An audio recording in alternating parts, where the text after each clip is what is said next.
গেল 2 দশকের মধ্যে সবচেয়ে প্রলয়ঙ্কারী বন্যার সাথে লড়ছে শ্রীলঙ্কা। রাজধানী কলম্বোর চারপাশের সবগুলো এলাকায় এখনও পানির নিচে। বানের পানি কমছে, তবে খুব ধীরে। এখনও পানির সাথে সংগ্রাম করেই টিকে আছে মানুষ। যোগাযোগ ব্যবস্থা বলতে নৌকাই একমাত্র সম্বল।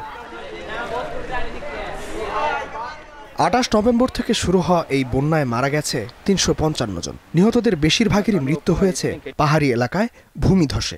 এখনও নিখোঁজ অন্তত 400। ক্ষতিগ্রস্ত অন্তত 13 লাখ মানুষ।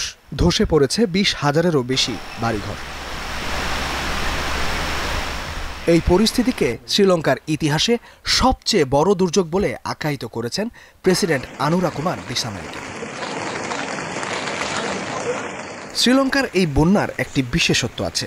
এটি নেহাত কোনো একটি বন্যা নয়। প্রথমে ঘূর্ণিঝড় দিত্যের আঘাত, তার প্রতিক্রিয়ায় ভারী বর্ষণ, সেই বর্ষণের কারণে হঠাৎ প্লাবন, প্লাবনের কারণে ভূমিধস।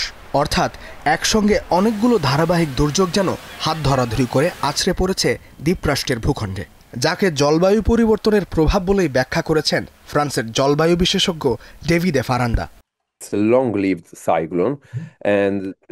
এটি একটি দীর্ঘস্থায়ী ঘূর্ণিঝড়। দীর্ঘস্থায়ী হওয়ার কারণ হলো উষ্ণ ও আর্দ্র পরিবেশ, যা শুধু মহাসাগরের উপরে নয়, শ্রীলঙ্কার উপরেও বিদ্যমান ছিল।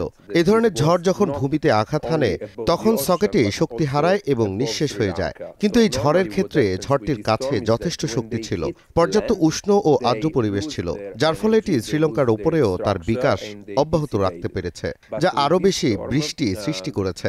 সেই বৃষ্টি বন্যার সৃষ্টি করেছে এবং আমরা এর পরিণতি দেখেছি। কেবল শ্রীলঙ্কায় নয়, প্রায় একই সময়ে প্রলয়ঙ্কারী বন্যার কবলে পড়েছে ইন্দোনেশিয়া, মালয়েশিয়া, থাইল্যান্ড ও ফিলিপাইন। এর অর্থ কি এই যে প্রকৃতি ঘূর্ণিঝড়ের মাত্রা বাড়াচ্ছে? ঘূর্ণিঝড়ের মাত্রা বাড়ছে কিনা এ বিষয়ে জলবায়ু বিজ্ঞানীদের মধ্যে কোনো সর্বসম্মত মত নেই, কিন্তু আমরা যা জানি তা হলো যে সংখ্যক ঘূর্ণিঝড় আমরা পাই তা মোটামুটি একই, কিন্তু সেগুলো আরও তীব্র হয়ে উঠছে, আরও বেশি বৃষ্টি নিয়ে হাজির হচ্ছে, তাই ক্ষতির মাত্রা বাড়ছে। অর্থাৎ একই সংখ্যক ঘূর্ণিঝড় আগের তুলনায় আরও বেশি প্রভাব ফেলছে। বিজ্ঞানীরা বলছেন, এ ধরনের দুর্যোগ কমানোর উপায় হলো খনিজ বা কার্বন সৃষ্টিকারী জীবাশ্ম জ্বালানির ব্যবহার কমিয়ে আনা। কারণ অতীতের তুলনায় পৃথিবীর উষ্ণতা বেড়েছে 1.5 ডিগ্রি সেলসিয়াস।